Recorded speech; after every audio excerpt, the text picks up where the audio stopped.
નમસ્કાર મિત્રો, હર હર મહાદેવ. સ્વાગત છે આપ સૌનું આપણી યુટ્યુબ ચેનલ દીપક જર્નીમાં. ગુજરાતની પવિત્ર ધરતી પર અનેક એવા શિવધામો આવેલા છે જ્યાં પહોંચતાની સાથે મનને એક અલગ જ શાંતિનો અનુભવ થાય છે. હું તમને આ વિડીયોના માધ્યમથી ઘરે બેઠા સપ્તેશ્વર મહાદેવના દર્શન કરાવવાનો છું. તો ચાલો મહાદેવના આશીર્વાદ સાથે શરૂ કરીએ સપ્તેશ્વર મહાદેવની આ પવિત્ર યાત્રા.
તો ફાઇનલી આપણે પહોંચી ગયા છે સપ્તેશ્વર મહાદેવના મંદિરે. તો હું અત્યારે ઊભો છું પાર્કિંગ એરિયામાં. હું તમને બતાવું એનો પાર્કિંગ એરિયા. તો આ છે એનો પાર્કિંગ એરિયા. જ્યાં તમે આવો તો અહીંયા તમે ગાડી પાર્ક કરી શકો છો. અહીંયા ખૂબ મોટું વિશાળ પાર્કિંગ આવેલું છે, જે તો હું તમને બતાવું. પાર્કિંગ એરિયામાં આપણે આપણું બાઇક પાર્ક કરી દીધું છે. હવે આપણે જઈએ છીએ સપ્તેશ્વર મહાદેવના મંદિર તરફ. તો આ રસ્તો જાય છે મહાદેવના મંદિર તરફ. તો આપણે ધીમે ધીમે આગળ વધીએ, તમને બતાવું.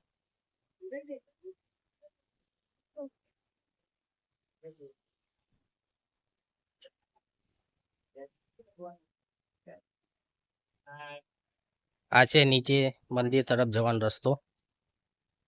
અને તમે અહીંયા આવો તો અહીંયા આજુબાજુ બે મંદિર આવેલા છે. એક છે ગણપતિ દાદાનું મંદિર, જેના તમને દર્શન કરાવું.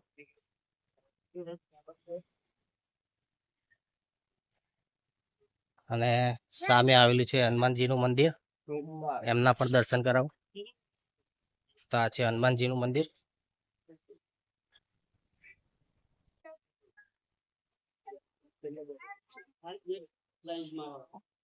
તો તમે અહીંયા આવો તો અહીંયા લખેલું છે કે મંદિર તરફ જવાનો રસ્તો અહીંથી છે. તો અહીંથી મંદિર તરફ જવાશે. તો અહીંથી આપણે જે મંદિર તરફ જવાનો રસ્તો છે ત્યાંથી આપણે આગળ જઈએ. તો અહીંથી નીચે ઉતરવાનું.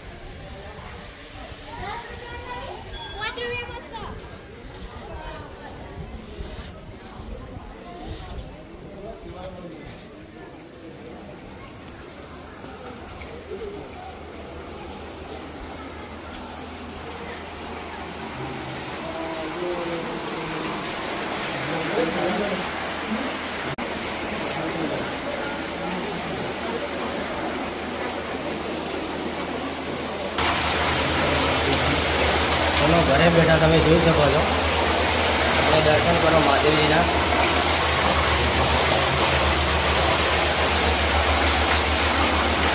તો મિત્રો, સપ્તેશ્વર મહાદેવ મંદિર ગુજરાતના સાબરકાંઠા જિલ્લાના ઈડર તાલુકાના અરસોડિયા ગામની નજીક ડેબોલ અને સાબરમતીના નદીના સંગમ સ્થાને આવેલું છે. તો અહીંયા કશ્યપ ઋષિ, વિશ્વામિત્ર ઋષિ, વશિષ્ઠ ઋષિ, ભારદ્વાજ ઋષિ, અત્રિ ઋષિ, જમદગ્નિ ઋષિ અને ગૌતમ ઋષિ, આ 7 ઋષિઓએ અહીંયા ભગવાન શિવની તપસ્યા કરી હતી. તેથી આ જગ્યાનું નામ સપ્તેશ્વર મહાદેવ મંદિરમાં 7 શિવલિંગોની વિશેષ ગોઠવણી સ્થાપિત છે, જે સપ્તર્ષિ તારામંડળનું પ્રતીક માનવામાં આવે છે.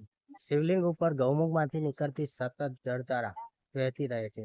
અહીંયા હજારો ભક્તો શ્રાવણ મહિનામાં દર્શન માટે આવે છે, જે તમને હું બતાવું. અહીંયા તમે જોઈ શકો છો. આ જગ્યા તેના કુદરતી સૌંદર્ય અને નદીઓના સંગમના કારણે પણ ખૂબ પ્રસિદ્ધ છે. આપણે મંદિરેથી દર્શન કરીને પાછા પાર્કિંગ એરિયા તરફ આવી ગયા છીએ. તો અહીંયા રાધા કૃષ્ણનું પણ મંદિર આવેલું છે. તો આપણે જઈએ મંદિરમાં અને તમને પણ દર્શન કરાવીએ.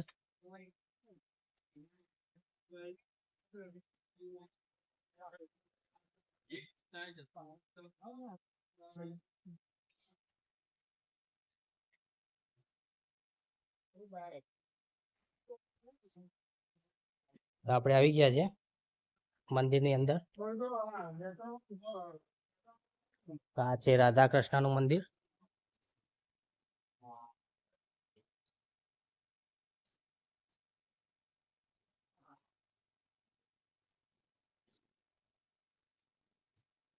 તમને નજીકથી દર્શન કરાવું. દર્શન કરો તમે ઘરે બેઠા રાધા કૃષ્ણજીના.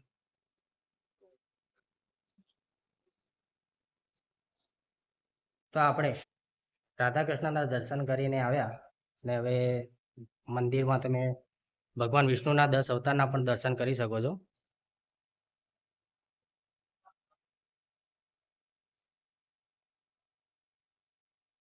તો આપણે અંદર મંદિરમાં રાધા કૃષ્ણ મંદિરના દર્શન કરીને આવ્યા. હવે હું તમને નીલકંઠ મહાદેવના દર્શન કરાવું.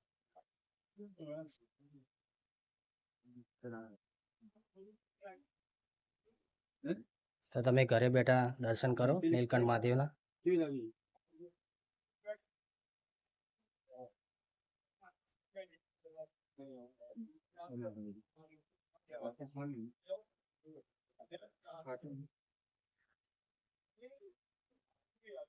મહાદેવના મંદિરના દર્શન કરીને હવે આપણે આવી ગયા છે ધારેશ્વર મહાદેવ મંદિરના દર્શન કરવા માટે.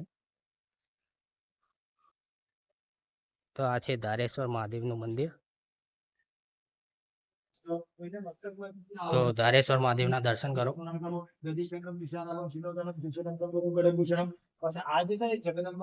આ વિડીયોમાં આપણે સપ્તેશ્વર મહાદેવના દર્શન કર્યા અને સાથે સાથે તમને પણ કરાવ્યા. જો આ વિડીયો ગમ્યો હોય તો વિડીયોને લાઇક કરજો, મિત્રોને પરિવાર સાથે શેર કરજો.